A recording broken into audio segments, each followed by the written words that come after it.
नमस्कार साथियों, मैं राहुल सिंह एक बार फिर से आपका जीनियस एकेडमी में स्वागत करता हूं।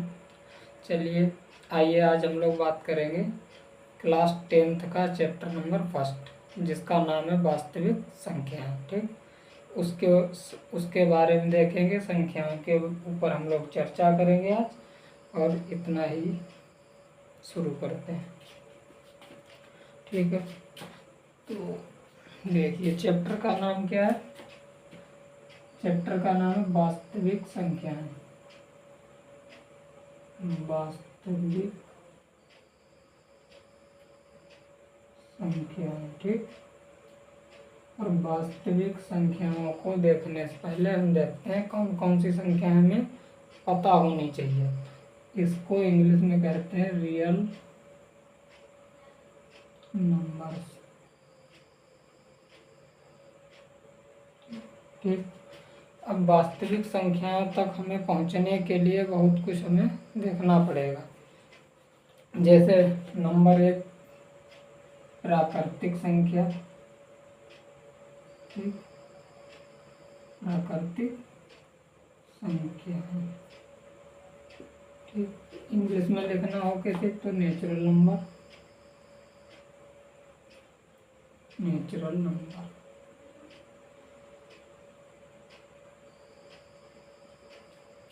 ठीक, प्राकृतिक संख्याएं कौन सी होती हैं? वे संख्याएं जिनसे वस्तुओं की गणना की जा सके उन्हें प्राकृतिक संख्याएं कहते हैं। ठीक, इसको लिखने के कोई लिखना चाहता है तो हम इसको वीडियो में अपलोड कर देंगे। आप वीडियो को रोक के देख सकते हो, उसे लिख सकते हो। ठीक, नोट्स मिल जाएंगे, इसकी कोई टेंशन नहीं है कि नोट्स कहाँ से बनेंगे, तो वो हम आप लोगों को वीडियो में ही देंगे। प्राकृतिक संख्याएं इंग्लिश में कहते हैं नेचुरल नंबर। वे संख्याएं जिनसे वस्तुओं की गणना की जा सके उन्हें हम क्या कहते हैं? प्राकृतिक। जैसे इसे n से प्रदर्शित करते हैं, प्राकृतिक संख्याओं को n से। ठीक, इनको हम लोग लिखते हैं इस तरह से, जैसे 1 2 3 4 डॉट डॉट। 1 से शुरू होकर 1 से लेकर और जितनी भी संख्याएं हैं 1 से लेकर 1 2 3 4 5 6, ये सब कौन सी हैं? प्राकृतिक। ठीक, इसके बाद दूसरी संख्याएं हमारे पास होती हैं पूर्ण संख्या। पूर्ण संख्या। ठीक, इंग्लिश में लिखना चाहे कोई तो होल नंबर। Whole numbers. ठीक, इसको हम लोग W से प्रदर्शित करते हैं। और ये कहाँ से शुरू होती हैं? प्राकृतिक संख्याओं में जीरो को भी शामिल कर लिया जाता है, तो उन्हें हम क्या कहते हैं? पूर्ण संख्याएं। इनको जीरो से शुरुआत होती है।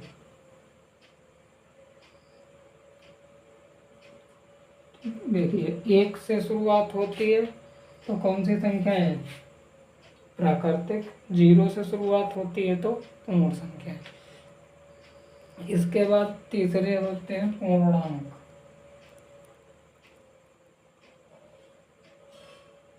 ठीक, इंग्लिश में लिखेंगे इंटीजर। इंटीजर्स। इसको प्रदर्शित करते हैं I या Z से। इसको कुछ बुकों में I लिखा है, कुछ में Z लिखा है, दोनों सही है। I और Z से इसे हम प्रदर्शित करते हैं। ठीक, और ये होती कौन सी हैं? इसमें इस तरफ से कुछ माइनस की भी संख्याएं हैं, प्लस की भी है और जीरो भी है। ठीक, तो इसमें माइनस प्लस जीरो सब आ जाएंगी, तीनों प्रकार की संख्याएं, तो उसे हम क्या कहते हैं? पूर्णांक। ठीक, प्राकृतिक संख्याएं 1 से शुरू होती हैं, पूर्ण संख्याएं 0 से शुरू होती हैं, और पूर्णांक में माइनस प्लस और ये सब आ जाते हैं। माइनस की भी है, प्लस की भी है और जीरो भी शामिल है उसमें। इसके बाद ये हो गई 3 प्रकार की। इसके बाद हम देखते हैं सम संख्याएं। ठीक। नंबर 4 पे अगर हम बात करें सम,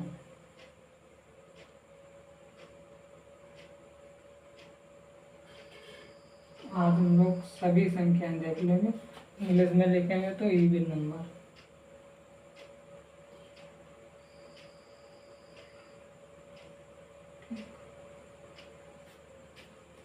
जैसे वे संख्याएं जो 2 से पूरी पूरी विभाजित हो जाए उन्हें सम संख्याएं कहते हैं। वे संख्याएं जो 2 से पूरी पूरी विभाजित हो जाए, मतलब 2 से हम भाग करें और शेषफल क्या आ जाए 0, उसे हम कहते हैं सम। जैसे 2, 4, 6, 8, 10, 12। ठीक। नंबर 5 पे बात करेंगे विषम।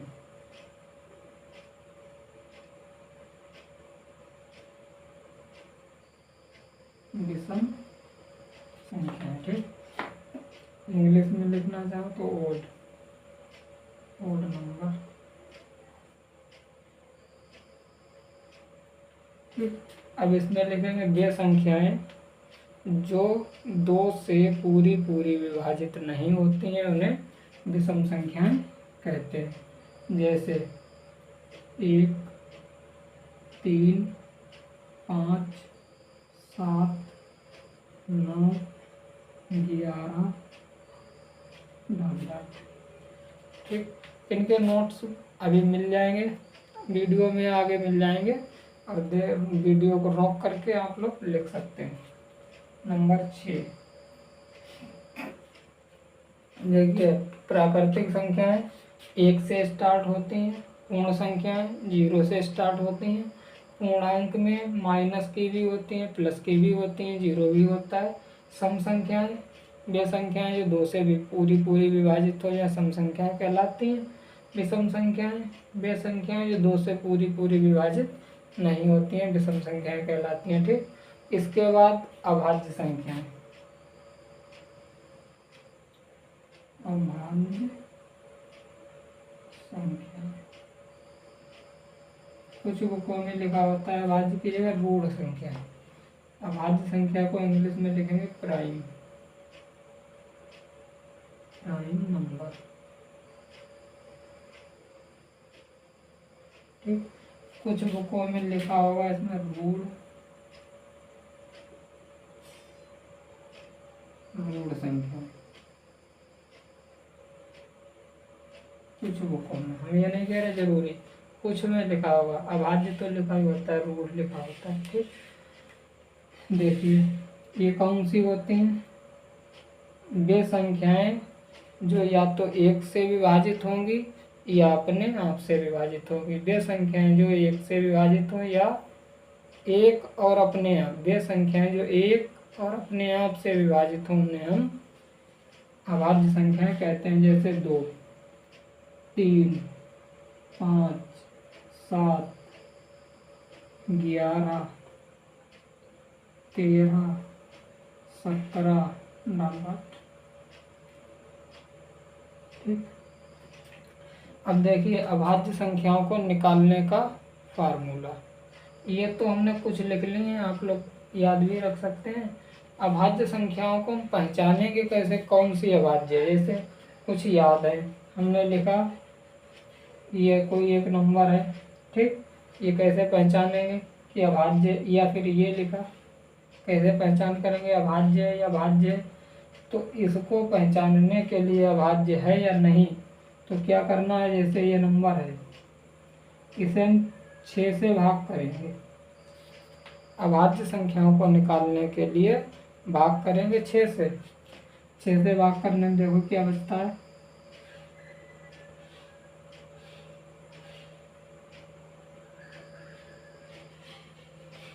क्या बचा 0। और बचना क्या चाहिए, अभाज्य संख्याओं की पहचान अगर लिखनी है तो लिखना अभाज्य संख्याओं की पहचान।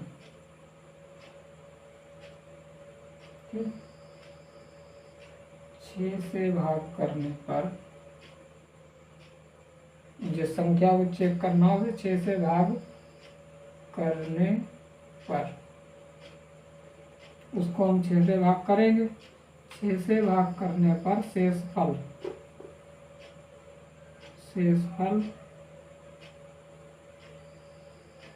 एक या 5 है, 1 या 5 है तो वह संख्या अभाज्य संख्या होगी। वह संख्या अभाज्य संख्या होगी। गुणनखंड निकालने में इसका बहुत यूज होता है। जब भी हम लोग गुणनखंड करेंगे तो वो अभाज्य गुणनखंड ही करते हैं हमेशा, तो उसमें इसका बहुत प्रयोग करेंगे हम लोग। जैसे अभी हमने चेक किया 672 को, तो शेषफल कितना आया 0, तो ये अभाज्य संख्या नहीं है। फिर इसे चेक करें 671, 6 से भाग करेंगे, 6 एकम 6, 1 0 बचा, 7 लिए, 6 एकम 6, 1 बचा, 1 ये है, 6 एकम 6, कितने बचे 5, 11 में से 6 गए तो बचे 5। तो 671 कौन सी संख्या है? अभाज्य। पहचान कहाँ से हुई? भाग की हमने,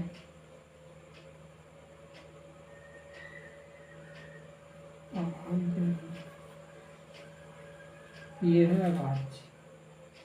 ठीक, हमने 6 से भाग किया, शेषफल या तो 5 बचेगा या 1, शेषफल 5 बचे या 1 बचे, तो वह कौन सी होगी? अभाज्य संख्या। ठीक, इसके बाद और बची हुई संख्याएं देखेंगे, एक बार रिवीजन कर लीजिएगा। प्राकृतिक संख्याएं 1 से शुरू होती हैं, पूर्ण संख्याएं 0 से शुरू होती हैं, पूर्णांक में माइनस की भी संख्याएं होती हैं, प्लस की भी होती हैं और 0 भी होता है। सम संख्याएं वे संख्याएं जिनको 2 से भाग करने पर शेषफल 0 आता है। विषम संख्याएं वे संख्याएं जिनको 2 से भाग करने पर शेषफल 0 नहीं आता है, उन्हें विषम। अभाज्य संख्याएं वे संख्याएं जो 1 से या अपने आप से विभाजित हों, उन्हें अभाज्य संख्याएं कहते हैं। ठीक, और ये उसका रहा निकालने का तरीका अभाज्य संख्या। कोई भी संख्या हो, चेक करना हो अभाज्य है या नहीं है, 6 से भाग करिए, शेषफल 1 आ जाए तो अभाज्य, शेषफल 5 आ जाए तो अभाज्य, शेषफल और कुछ भी आ जाए तो अभाज्य नहीं है। 1 और 5 आए तो अभाज्य है। इसके आगे देखिए, चलिए अब उसके आगे देखते हैं हम लोग। अभाज्य संख्या हो गई, अब लिखते हैं सहअभाज्य। सहअभाज्य संख्या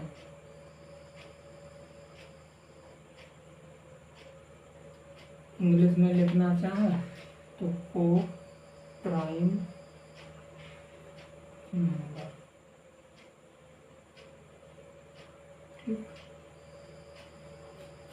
आपको नोट्स मिल जाएंगे, कर लेना, कोई दिक्कत ही नहीं है।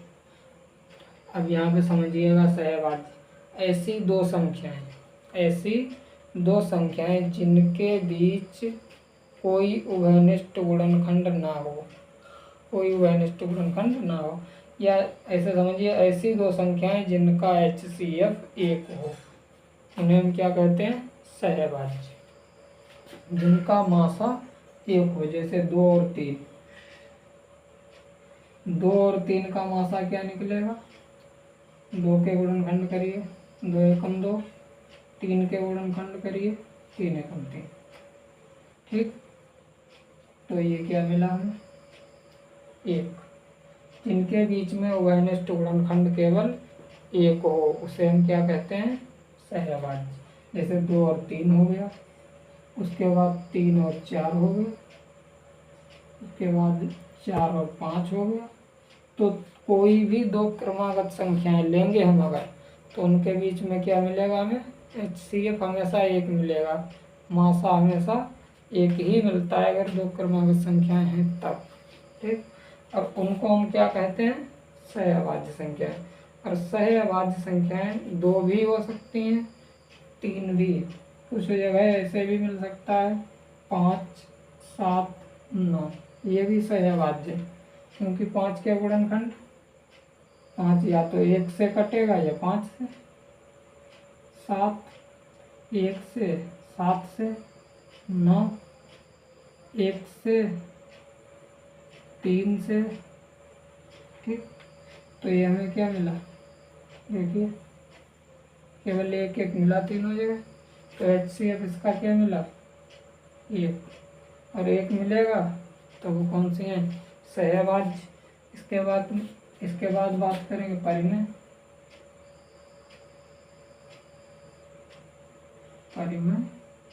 संख्याएं, ठीक, इंग्लिश में लिखना है तो रेशनल नंबर।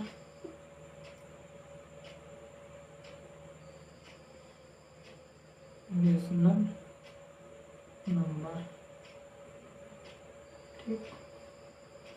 वे संख्याएं जो P/Q के रूप में लिखी जा सके उन्हें अपरिमेय संख्या कहते हैं। जैसे इस तरह से जो बटे वाली होती हैं, लेकिन इसमें जहाँ Q बराबर नॉट इक्वल टू 0, जितनी भी बटे वाली संख्याएं हैं वो सब कौन सी हैं, अपरिमेय संख्या।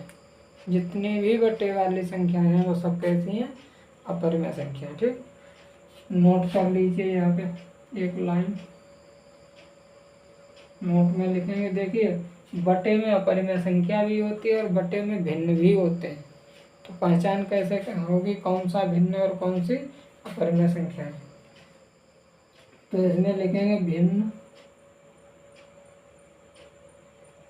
कभी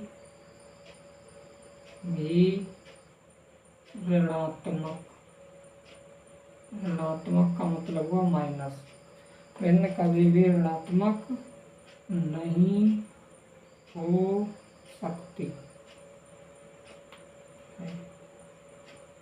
भिन्न कभी भी ऋणात्मक नहीं हो सकती है, जबकि परिमेय संख्या ऋणात्मक भी होगी, धनात्मक भी होगी, माइनस की भी होती है, प्लस की भी होती है, कोई फर्क नहीं पड़ेगा। भिन्न कभी भी माइनस की हो ही नहीं सकती, हमेशा कैसी रहेगी, प्लस।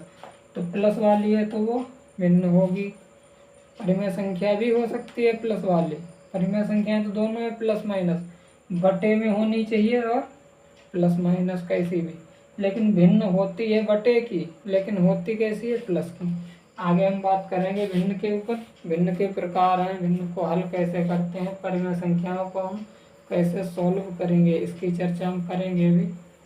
पहले संख्याएं हमारी हो जाने दो, इसके बाद ठीक अपरिमेय संख्या। अपरिमेय संख्या,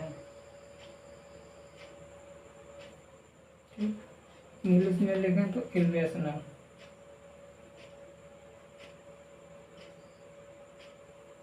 नंबर, इर्रेशनल नंबर।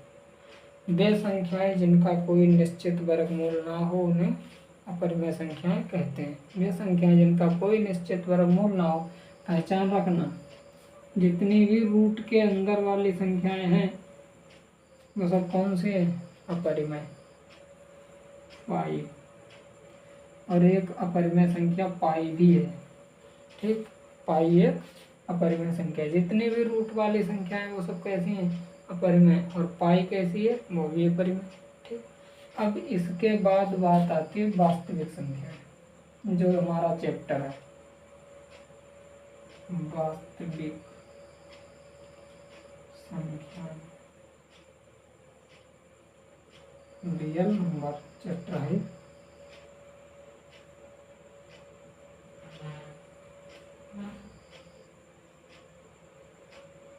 ठीक, इसमें देखिए वास्तविक संख्याएं में ये सभी संख्याएं आ जाती हैं, जितनी हम लोग अभी ऊपर से पढ़ के आ चुके हैं वो सब आ जाती हैं, तो उसे हम क्या कहते हैं, वास्तविक। इसमें रूट की भी होंगी, इसमें बिना रूट वाली भी होंगी, परिमेय संख्याएं भी हो सकती हैं, जीरो भी हो सकता है, माइनस की भी हो सकती है, इस तरह बहुत संख्या है। इन सबको हम लोग क्या कहते हैं, वास्तविक संख्या। और इसी इन्हीं वास्तविक संख्याओं की हम इस वाले चैप्टर में चर्चा करेंगे डिटेल में। ठीक, अभी एक संख्या और छूट गई है, उसको हम देख लेते हैं, उसके बाद क्वेश्चन देखेंगे।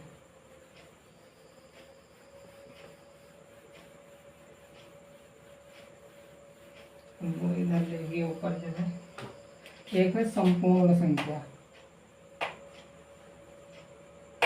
संपूर्ण संख्या। ठीक, परफेक्ट नंबर।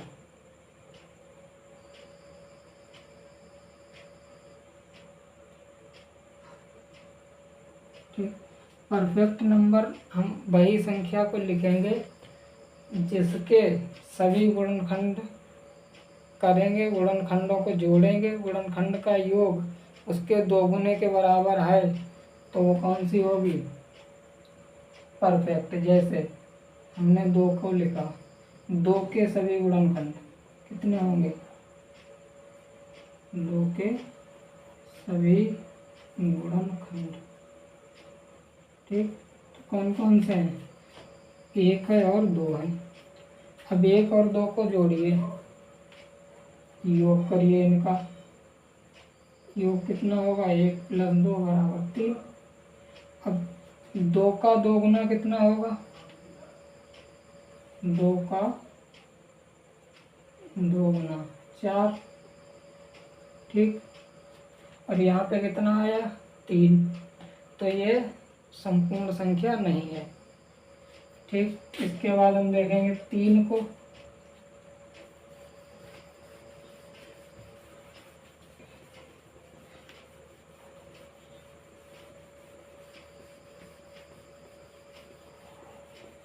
अब देखिए 3 के सभी गुणनखंड। अभी हम गुणनखंड की बात करेंगे तो पता चल जाएगा सभी गुणनखंड कौन से होते हैं और अभाज्य गुणनखंड। 3 के गुणनखंड होंगे 1, ठीक, और 3। 3 को या तो 1 से भाग करेंगे तो शेषफल 0 आएगा, या 3 से भाग करेंगे तब 0। तो इनका योग करिए। ठीक, गुणनखंड का योग 1 + 3 कितने हो गए? 4। और 3 का दोगुना, 3 का 2 गुना कितना होगा? 6। और यहाँ पे कितना है? 4। तो ये भी नहीं है। ठीक, इसके बाद अब देखिए सीधे 6 के सभी गुणनखंड, 6 के सभी गुणनखंड। ठीक, कौन कौन से हैं?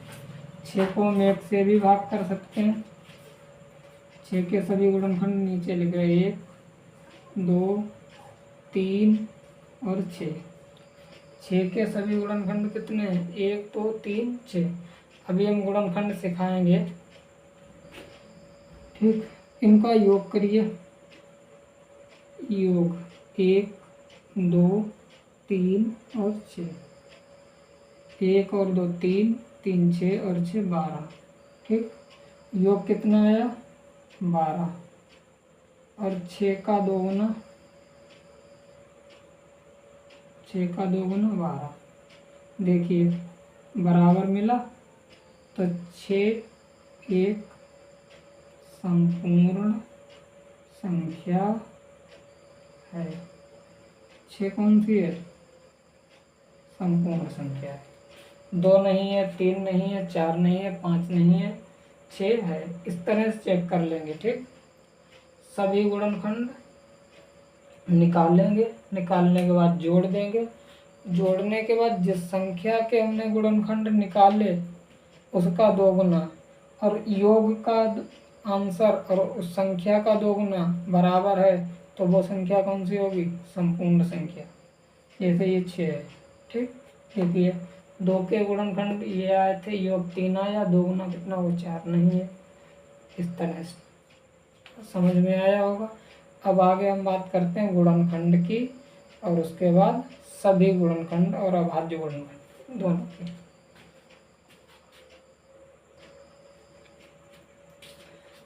देखिएगा, सभी गुणनखंड एक तरफ, दूसरी तरफ अभाज्य गुणनखंड। जैसे आपसे पूछा जाए 12 के सभी गुणनखंड,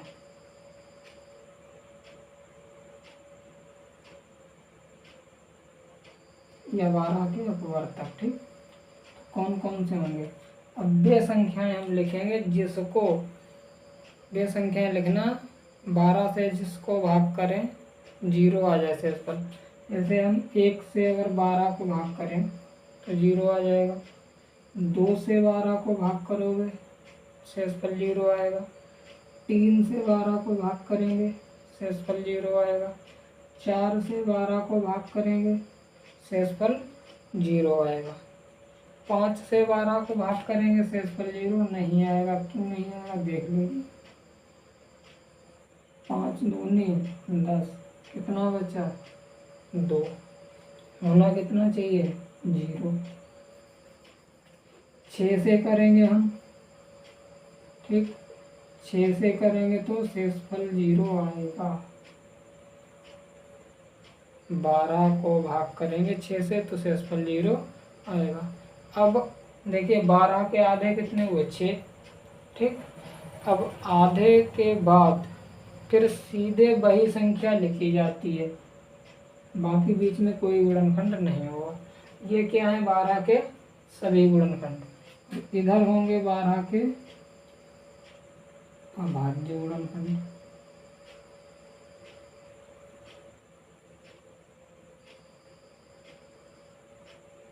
ठीक। तो देखिए कैसे, अब बात होगी अभाज्य की तो ऐसे करके निकाले जाते हैं। 12 2 से काटिएगा 6 दूनी 12, फिर 2 से काटेंगे तो 3 दूनी 6, और फिर कितने 3 से तो 1। तो 12 के जो अभाज्य गुणनखंड है वो कितने हैं 2 गुणा 2 गुणा 3, और 12 के सभी गुणनखंड कितने हैं 1 है 2 है 3 है 4 है 6 है और 12 है। समझ गए सभी गुणनखंड और अभाज्य गुणनखंड में अंतर। बात करें 18 के, अब सभी गुणनखंड ना लिख के यहाँ पे क्या लिखा हो सकता है अपवर्तक, हमने चेंज कर दिया नाम, सभी गुणनखंड या अपवर्तक।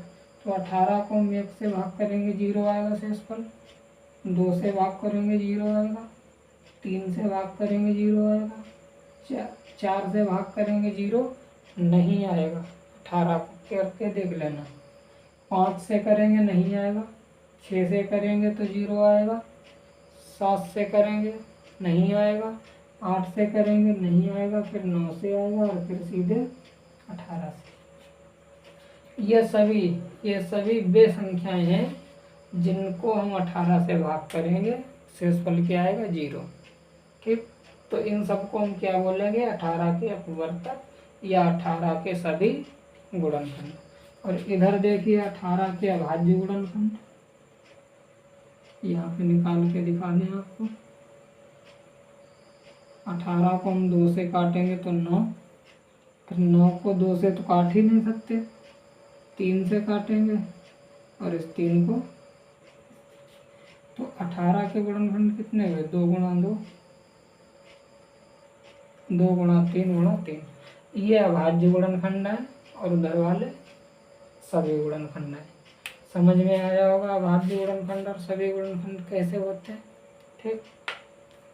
तो जब आ गया है समझ में तो आप लोग हमें निकाल के दिखाइएगा, हम दे रहे हैं होमवर्क, हमें निकाल के दिखा देना मतलब 30, इसके भी और इधर भी, दोनों तरफ सभी भी निकाल लें और दूसरा सा क्वेश्चन रख लेना 45, इधर भी 45, ठीक। तीसरा अलग रख लो 42, इधर रख देंगे 150, चौथा रख लेंगे हम 60 और इधर रख देंगे 225, और पांचवा रख लेंगे 72 और इधर पांचवा हो जाएगा 214। ये अब ये क्वेश्चन को ट्राई करिए और फिर आंसर हमें बताइए कितना आया, ठीक है। अभाज्य गुणनखंड समझ में आ गए होंगे और सभी गुणनखंड भी समझ में आ गए होंगे। अब अगली बार जो हम लेके आने वाले हैं नेक्स्ट वीडियो में, हम लोग क्लास 10th का ही बुक है मेरे पास, उसका चैप्टर नंबर है वास्तविक संख्याएं, चैप्टर नंबर 1 है, उसी को हम आगे कंटिन्यू करेंगे। अब क्वेश्चन करेंगे अगली बार बुक से 10th क्लास की यूपी बोर्ड, ठीक है।